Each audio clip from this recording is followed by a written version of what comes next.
call of the Hawks can be heard all the way to San Francisco. You're listening to Pod at the Palace with Curtis Wilkerson on Inside Arkansas. What's up, everybody? Curtis Wilkerson here with Inside Arkansas and the Pod at the Palace. And by here, I mean back home in Fayetteville. Finally, it's crazy, man.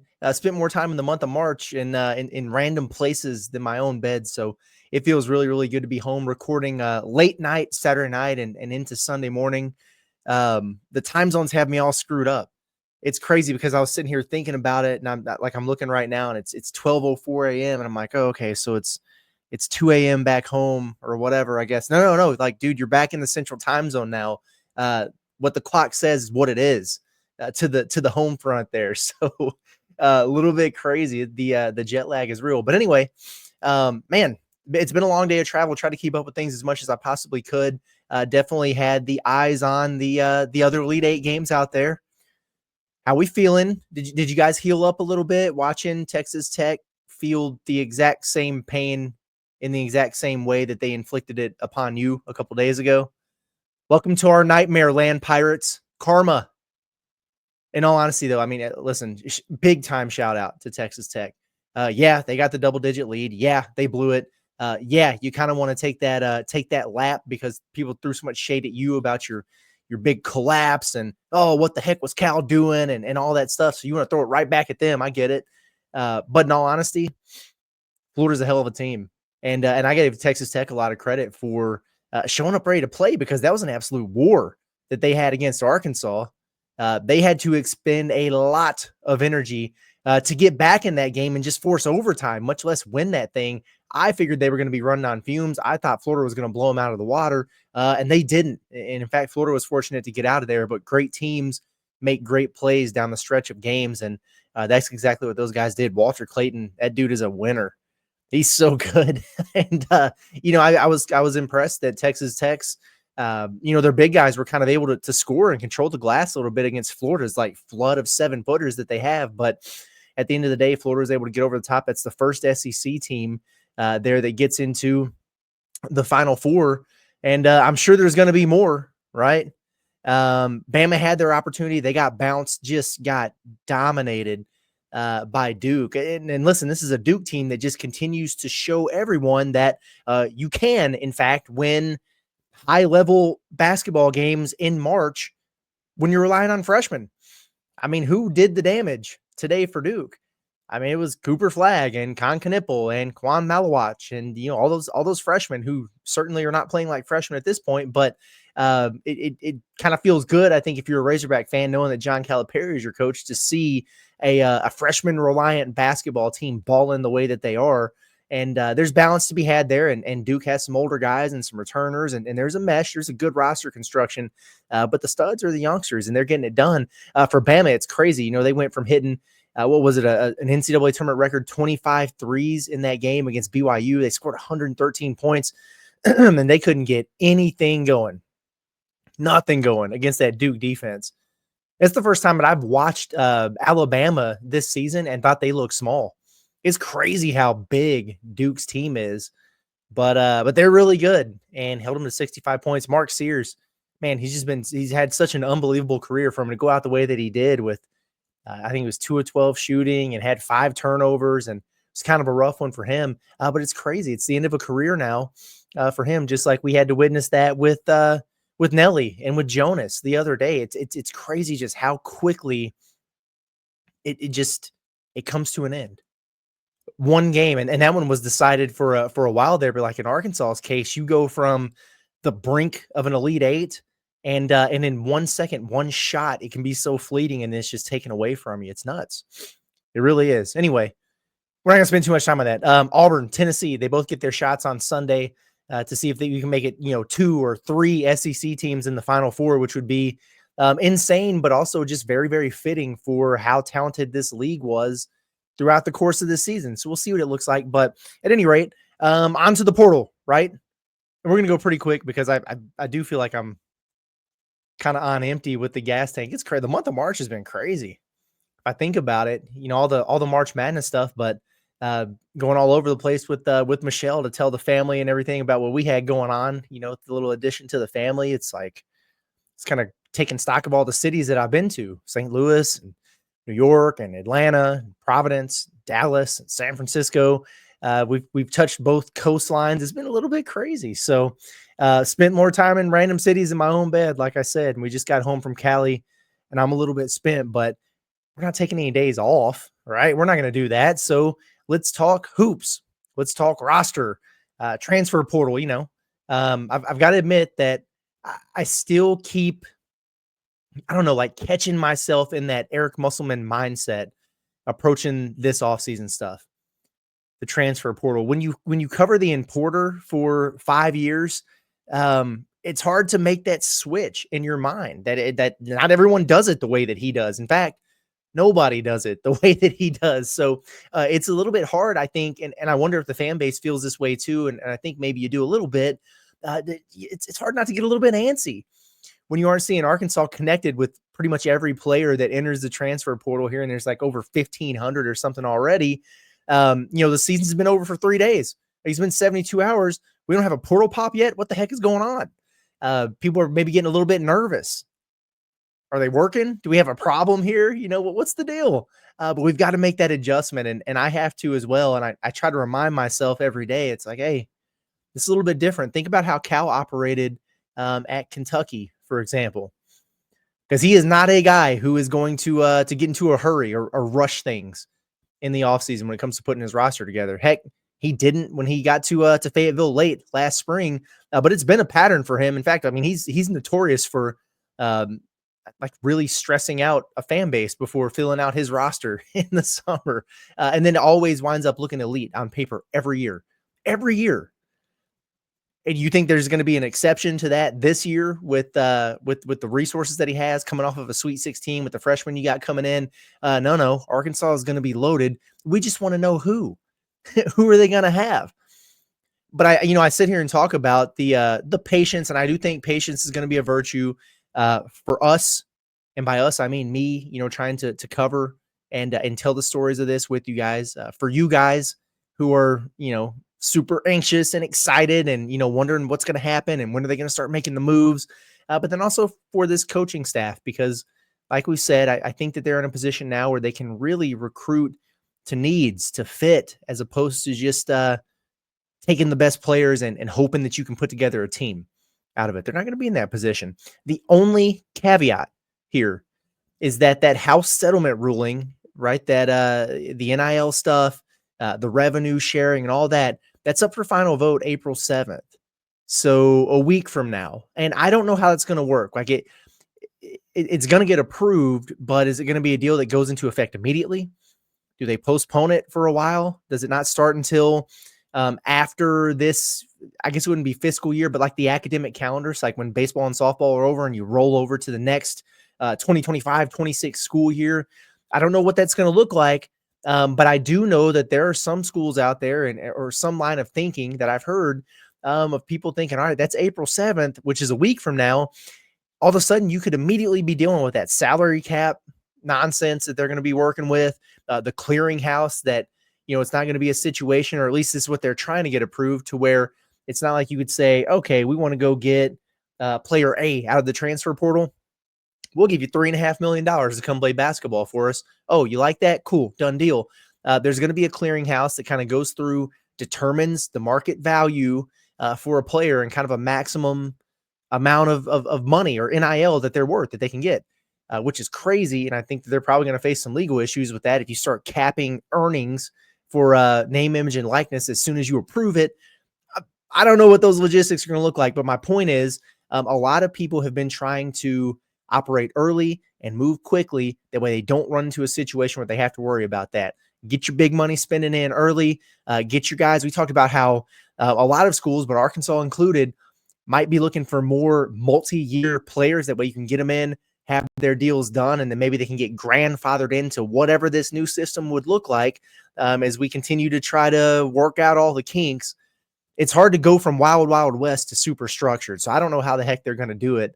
We'll see, whatever. Anyway, the problem here, or I don't know if it's a problem, but what's caught my attention here is that there's really, as we kind of wait to see what Arkansas retains, there's one position that stands out that you know that you 100% need, gotta have an impact home run, no doubt starter, in my opinion. And it's center. It's your 5-man. But that's also slim picking right now. I mean, it's kind of crazy. The big man market, for whatever reason, is just not really taking shape the way that I thought it would. Not a whole lot of star power here just yet. I hope Arkansas has a plan up its sleeve for someone who isn't in the portal yet, and I think they do. But they 1000% need a starting center, right? Jonas Adu ain't walking back through that door, and Big Z was your only other guy. So you need multiple bodies, in my opinion, who can play the 5. Now, Arkansas has connected some really good guys who are like swingmen, 3-4s, maybe super small ball centers or whatever. And that's cool. And I hope they wind up getting them. But if you think big man, if you watched Arkansas give up 50 offensive rebounds in their last 2 NCAA tournament games, somebody who could rectify that issue, where they at? You know what I mean? So I'm wondering about it. Low key, I'm kind of stunned at the lack of options so far. I'm not saying there aren't good players out there at the position. That's not true at all. But where's the Hunter Dickinson? Where's the Cliff Omoyuri? Where's the Omar Ballo from last year? Those kind of guys. You know what I mean? We're still waiting a little bit for that. It's funny because like when the Owen Freeman kid from Iowa hit the portal and Arkansas was immediately connected, and a lot of people were like, "Wow, this is a pretty nice player," but yeah, I mean, he might be the top player in the portal right now before it opens, but there's going to be a lot of guys, several guys, who are going to be better than him. But there really hasn't been yet, and he's off to Creighton, so we're waiting. And listen, the portal is open until April 22nd, so that window is open for dudes to get in there, until that point, and then graduate transfers can enter at whatever time, and you're going to have guys who enter the transfer portal, but also declare for the draft and keep the option open to return to school. And then you're going to be waiting for that. All those things are going to happen. I get that. But we are still, like we're a week in with not a lot of pop for that position. And what's crazy about it to me is certain spots are a dime a dozen. Like you see a lot of really good, undersized point guards out there right now, really good players. But Arkansas doesn't have a need there. They might wind up being in the market for a veteran ball handler.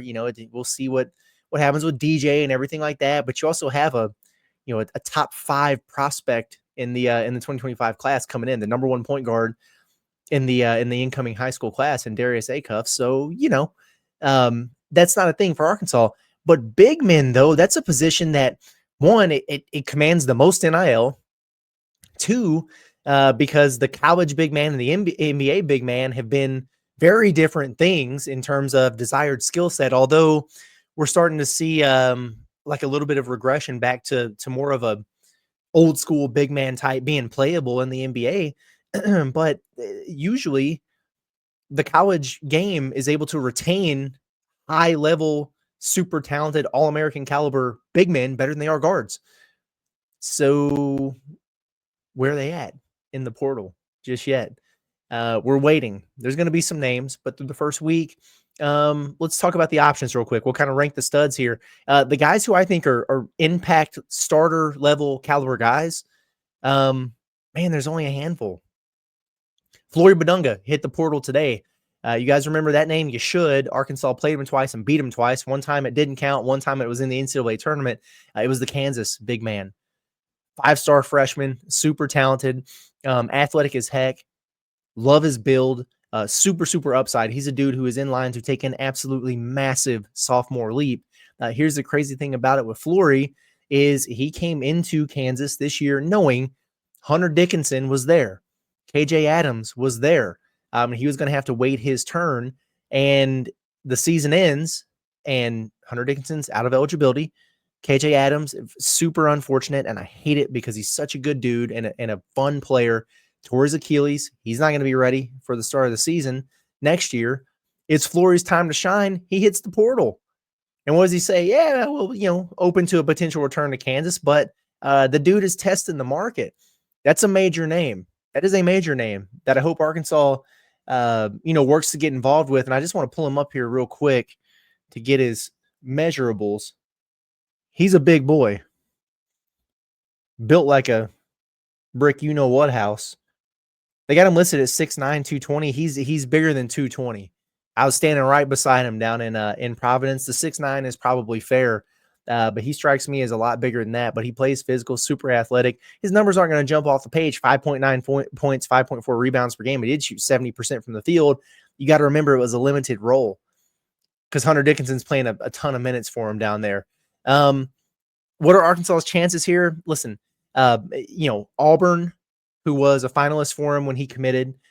Indiana, he's a Kokomo kid, so it's the home state school. Those are probably the two in the driver's seat right now. NIL is the great equalizer, right? And so if Arkansas really likes him, they want to prioritize him and make a bid. We know that the NIL package will be there from Arkansas, and we know that John Calipari has one heck of a track record when it comes to getting guys to the league. When he calls, you answer. When he talks, you listen. So if Arkansas wants to be a player in that game, they will be. We'll see. It's too early to know if that's going to be a thing just yet. He would be the top for me. The other one we talked about yesterday, Morez Johnson out of Illinois. I think he's probably the next best bet. A buddy of mine referred to him as a mini Oscar Tshiebwe, and I haven't been able to stop thinking about it. I really haven't, because a lot of these things apply here. Just an absolute monster on the backboards, which Arkansas needs, which Oscar was. A little bit undersized by way of height, though. Okay, because don't get me wrong. This is a big man. This is a very big man. Morris Johnson. He's 6'9", well over 230 pounds. He's athletic. I like him a lot. Skilled offensively, and hey, he can do some things around the rim for you defensively. But he can also have some struggles in ball screen defense and rotations and getting caught on switches. And that's part of the process. He was a true freshman this year in the Big Ten, but he averaged 7.6.7 rebounds per game and had some really, really big moments for them. Those, for me, right now, would be the top two that you're looking at. And we don't know what Arkansas standing is with them just yet. But outside of that, I don't know.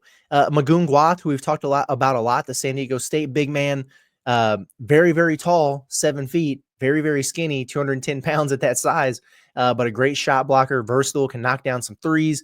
We talked about him. We don't got to do the whole scouting report here, but Arkansas seemed to be very much involved early, and it seemed to cool very, very quickly. And the latest scuttlebutt on him is maybe Michigan being the front runner, Kentucky being in there, and things being a little bit quieter on the Arkansas front. I also don't know if he is a surefire starting 5 yet in the SEC because of that weight. Now he could get into the strength and conditioning and nutrition program and come in at 225 somewhere next season. He probably will, but he's not a sure thing. I think these other two guys are, personally, and then they've already kind of done it at a little bit of a higher level there. And so, yeah, like there's Magoon.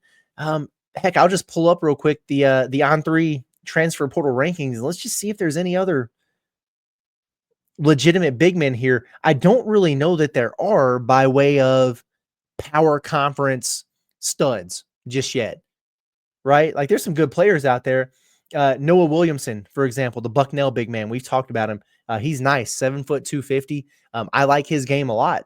I wouldn't mind at all if Arkansas got involved with him. I think he's going to be a guy who's an impact player at the high major level. But after that, though, like Nick Davidson out of Nevada, we've talked about him, more of a stretch 4 type to me than he would be a bona fide starting center. I mean, 6'10", 210. So, Christopher Tilley out of Santa Clara.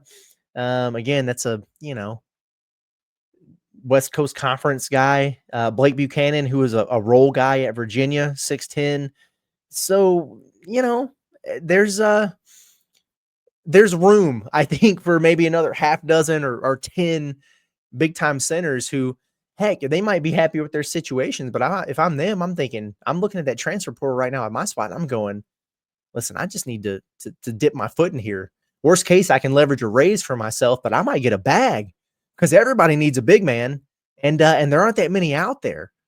It's kind of where I'm at with it. Now, like we mentioned, platoon guys, maybe, small ball 5s or small ball guys who could play the 5 in a small ball lineup is what I should say. 4s who could do that in a small ball lineup. But we've talked about Michael Rataj, who's, Oregon State, like him. A lot of smoke there with Arkansas, Baylor in that mix as well. It's been quiet on his front, so anxious to see what that looks like. But I think he'd be a great add. I think he's a better platoon, maybe with a TB at the 4, and then you're really working with something there. I love that idea. Could he do some small ball 5? Yeah, but do you want to lean on that all season as your guy? I don't think so. Malik Renew, he might be able to work into that mold, but his list came out and Arkansas hadn't been in contact according to that list. You never know. We were surprised by things last year where we didn't even know Arkansas was involved with AJ Storr until he committed to Kansas and Arkansas was a finalist. We didn't know Umar Ballo was getting ready to visit until the day he committed to Indiana. We didn't know that Arkansas was a finalist for Elijah Martin, Nellie Davis's teammate, until he committed to Florida and said it was over somebody else in Arkansas. So, Cal does move in silence here at times. So there are names that Arkansas hasn't been publicly connected to that they are working on for sure. We just don't know about them yet. But platoon guys who I think you could get any of these 3 guys here and fill a valuable role, right? Nick Pringle, we've talked about him, former Alabama big man. He was at South Carolina this past year. He got a lot better, honestly. He worked Arkansas over, worked Big Z over. He had 18 on the Hogs in Columbia, but he's tough. He's physical, got some stuff to him. If he's, is he a starting center for a title contender? No, I just don't think he is at that stage of his career. Could he have value for a team as a role guy, as a backup big in that kind of position? Yes, I think he could. Deshaun Jackson, we've talked about him as well. Defensive-minded big man. Very big man at 6'10", nearly 270 pounds from Iowa State, a defensive-minded program, right, under TJ Otzelberger. So he's going to be fundamentally sound. He's going to rebound. He's going to be tough. He's going to have some physicality about him. He averaged 9 and 5 and 19 minutes per game for them. That's the perfect kind of addition if you're looking for someone to play a role for you, not be your guy. I think about a guy like Frederick King, big fella. Boy, he looks the part. And he's been Creighton's backup big. He's been playing behind Kalkbrenner for his entire career now. And so you'll go look him up and you'll see his stats and be like, what does that dude really bring to the table? He's probably really, really good. He's just been playing behind an All-American for the last several years here. So he would be a name that if I saw Arkansas connected to, I'd be like, okay, cool. Yeah, I could work with that for sure. Well, we'll see what happens here. The other thing to consider, we haven't heard one way or another about what he's going to do or about anybody's going to do just yet, but do you try to rock with Big Z with another summer of development and then go that platoon route? Like how would you guys feel about a Big Z Nick Pringle combo? Personally, I don't think it's enough. I would like to see him do a little bit more, right? I like the complement of skill set where you got a very, very skilled offensive player in Z, somebody who's going to rebound it, protect the rim a little bit, be tough, be an enforcer in there like a Pringle.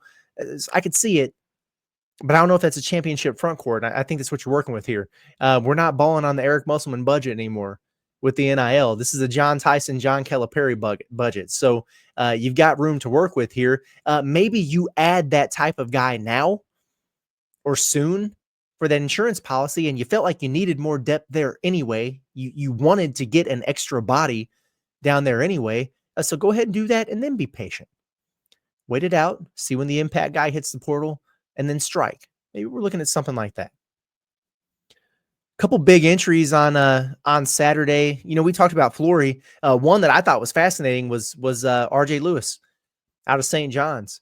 Now, if you didn't watch much St. John's basketball this year and you're a Razorback fan, you probably think the dude stinks because he went 3 of 17 against the Hogs and he got benched the last 5 minutes of that game in Providence. But as it turns out, the 6'7" wing was the Big East Player of the Year. So yeah, he's pretty good.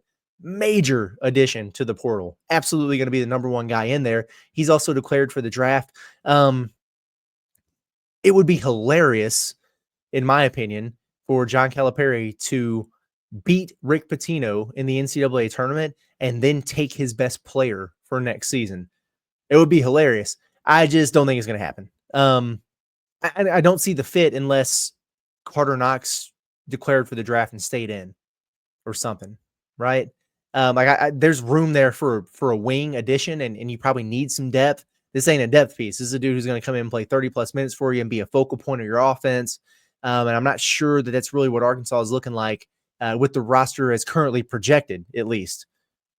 And I would prefer a more consistent shooter too, but that dude is going to be highly coveted. He's going to get paid is what he's going to get. I was surprised to see him enter the portal in addition to declaring for the draft. A new contact for Arkansas, Tyrone Riley out of San Francisco. San Francisco U. Shoot, I wish we would have stayed for the final day in San Francisco. I'd have found this out. I just hit him up. I'm like, listen, bro, let's go to the Tipsy Pig. We'll break bread. We'll talk hog. And we'll see if this is going to be a good fit. I'll make the decision for you. But no, a nice player, I think, personally. Tyrone Riley is a high upside guy. In Riley, let me pull up his stats real quick. You'll look at it, and you're thinking, okay, San Francisco, this is the West Coast Conference, so he's playing Gonzaga and St. Mary's 2 to 3 times a year. It's gotten a little bit deeper with Oregon State and Washington State, but still not. It's not the SEC. But true freshman, 6'6", 190. 9.6 points, 6 rebounds per game, 1.6 steals, 1.2 steals, sorry. He's kind of like he's not kind of like, if I'm being honest with you guys, he really reminds me a lot of Billy Richmond. He's a better shooter than Billy Richmond is right now. I think he's I don't want to say smarter player, because that's not a fair way to put it. He's very heads up player. He plays off the ball almost predominantly. Billy is probably a better ISO player, a better take you off the dribble player. I think he's a little bit more explosive. Billy is. I think he's a little bit more disruptive. Billy is. I think a guy like Tyrone Riley fits in better in a team scheme because he's really good off the ball, great timing, great instincts, knows how to read defenses, knows how to cut, time things well, gets a lot of basket cuts. He's a better shooter, lefty. Equally long, I think, to Billy there. And he's got some pop. He's got some springs to him as well. A good player, and people are really, really high on him. And if you go look at his contact list, like the initial list of schools that have been in on him, which obviously includes Arkansas, or we wouldn't be talking about him, it's kind of ridiculous. I mean, I just was really surprised to see that, because right away, I'm not going to lie to you guys. Like I saw that Arkansas had been in contact, and I was like, who is this? I don't know who this is. Then you see the other schools that have kind of already hit him up, and it's a list of heavy hitters and contenders out there. Kind of nuts. As I look through this, Indiana, Kansas State, Texas Tech, Michigan, Arkansas, Florida, Texas A&M, Creighton, Eric Musselman, UCLA, Arizona, Oregon, Mississippi State, Texas, St. John's, Arizona, Baylor. The list goes on and on and on. And so when you see that, I mean, you're immediately like, who is this kid? So went and watch some film. I would suggest you guys check a little film out on him too. He's good. He's really good. Now, again, like I think it might be a little bit redundant if you have Billy back, and I think and hope that they will. And so maybe it's just like an insurance policy just in case kind of thing. But this is a dude who could help you if you wound up getting him. I don't know that he fits the mold of the depth that you might need there, in my opinion. If you got Carter, who's streaky shooter, offensive creator, you've got Billy, who is downhill Bill, transition guy, defensive stalwart. If you're going to add another piece there on the wing, doesn't it just seem like it would need to be a knockdown shooter? And I don't know that Riley necessarily fits the bill there. But I'm also not putting the roster together, so who cares what I think? And if you look at Arkansas's contact list, okay, and let's get through this and we'll be done for the day. They're confirmed, right, and known of list, at least so far. You're going to see a lot of 3s and 4s, not much by way of true big men or guys in the backcourt. Is that telling of something? Is it foreshadowing departures that maybe we're not expecting? No, it doesn't have to be that. I get it. Because I look at it too, and I'm like, man, that's a lot of guys in positions that you think you're going to have returners in. But you got to think about it. I think it's pretty much a foregone conclusion that a Duke Thero is going to declare for the draft. And Arkansas needed added depth there anyway. Like they needed to add a body there anyway. So no, I don't see that at all. I don't see all these wings getting hit up as as a sign that Carter's gone or Billy's gone or TB or whoever. No, it doesn't have to be that way. I think you need bodies at both spots, probably regardless. right? Especially swing guys, I think, who can fill that Adu role of playing the 4, playing the 3. You can guard multiple positions, can help on the glass, maybe a little bit of a better shooter than Adu, but you're probably not going to find as explosive an athlete. There's some give or take there, but that kind of player you need. The more versatility you can have, the less bodies you can afford to get away with, right? Some teams will have very specific, you play this position, you do this thing, and we're going to have a full roster of 13 scholarship players or whatever, and they're all going to play. You don't have to do that. Like, you can get away with 10 or 11 if you have a guy who is very competent at the 4 and the 5, or somebody who is very good at playing the 3 or the 4, and it's not a liability there. So I think you'll see some of that. I know that they appreciate versatility. I know that they want to get longer out there on the wing and athletic in the front court. So, we'll see what it looks like. I think it's also a nice spot to add some perimeter firepower in shooting as well. So it makes sense, and I'm looking forward to seeing how it continues to develop. Looking forward to seeing what big men wind up entering the portal. That way we can get even more excited about them. And going to do some more checking around. Now that I'm back home, not trying to cover Sweet 16 games and not traveling all over the country on airplanes or driving home from Dallas or whatever. I'm kind of looking forward to really getting into the weeds and starting to reach out to people and getting a feel for where this roster is headed for the Razorbacks, and where the mind is at for some of these guys who are out there on the portal that seem like they would be really good fits for the Hogs. So appreciate you guys as always for tapping in with me. I'm going to go to sleep, and hope you guys have a great day when you wake up and listen to this. Enjoy your Sunday. Stay safe out there if you're in Arkansas. I know the weather's supposed to be really, really nasty. We're fortunate that we were able to move our flights up and get home, because I know there's severe storms and everything. Be careful. And if you wind up getting held on and you have some trouble with that, and you need to get your roof inspected, I'll hook you up with HD Roofing. They'll do it for free. And I had to get the shout out to the sponsors there at the end of the show. But love you guys, appreciate you, and also really appreciate all the kind words and everything from the video this morning. Very, very nice, very, very appreciated. It means a ton to me. I'm good, no worries. Even if I get bad news or whatever when I go to this appointment on Tuesday, it is nowhere near the level of bad that so many people have to deal with and are subjected to. So even if it's not what I want to hear, I'm super, super blessed. I'm all good. I'm going to be fine. Just be a minor little setback. No biggie. Don't sweat it, but I appreciate y'all. We'll talk to you tomorrow. Y'all have a good one.